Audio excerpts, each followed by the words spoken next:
What's up, lore masters? So I find it interesting when analyzing the lore of Robotech that the humans, from what I can tell, appear to be somewhat in the wrong, at least initially. They find something that isn't theirs, steal it, try to create something that is supposed to be as good as what they stole, and ultimately fail. What they do create, they have no idea how to use. It's amazing to me that the United Nations in this universe didn't rename themselves to Harmony Gold. Let's just get into it.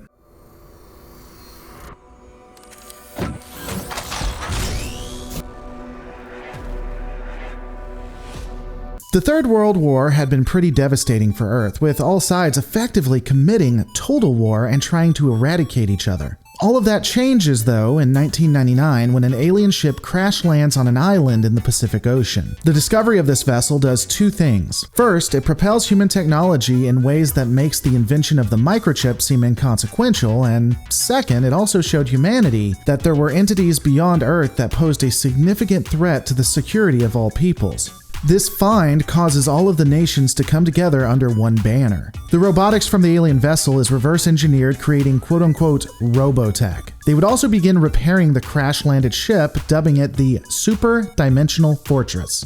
Yeah, that's what they named it, SDF-1. During this time, with the military and scientists rebuilding volatile and ultimately top secret technology, and a need to get it done as quickly as possible with no distractions, we would of course see a bustling city spring up around the crash site populated by mostly civilians, and the ship itself would become a tourist attraction because, of course it does.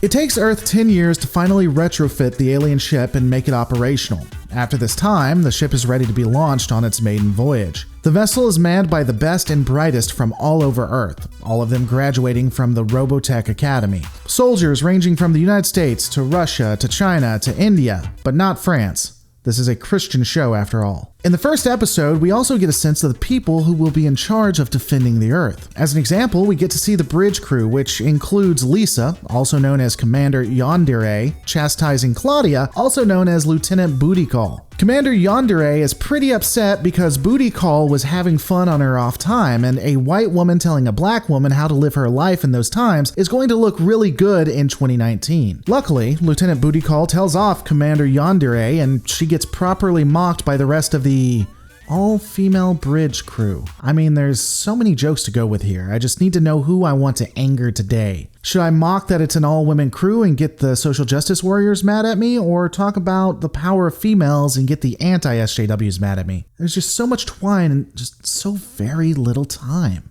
The scene of animated women looking to be in their 20s and yet sounding like they are all in their 40s is cut short when an unidentified ship makes its way into military space. Of course, there isn't anything to this, as the person is approved and promptly goes on to break the law in an innumerable amount of ways, probably committing tons of felonies that he will not be held responsible for because he's the brother of one of the soldiers.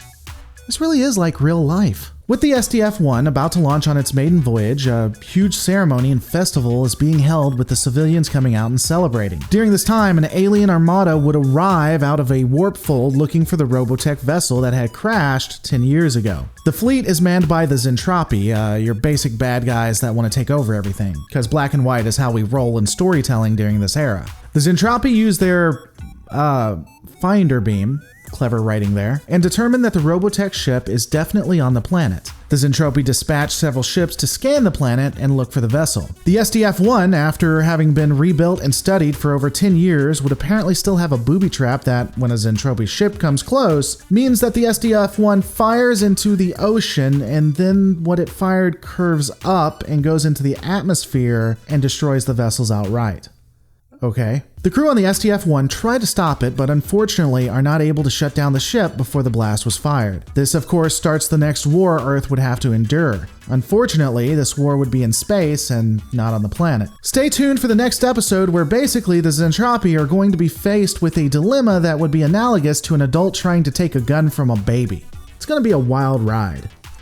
Hey guys, I just want to let you know that I am now doing live streams on YouTube from about 11 p.m. Central Standard Time to 1 p.m. on Monday through Thursday, and I'm also on Twitch going to be live playing games, chilling out, and talking about all kinds of stuff, having debates. It's going to be a lot of fun. If you really like the channel and want to support, please turn on and hit that bell, as well as subscribe to me at twitch.tv/Lore Reloaded and turn on the notifications there.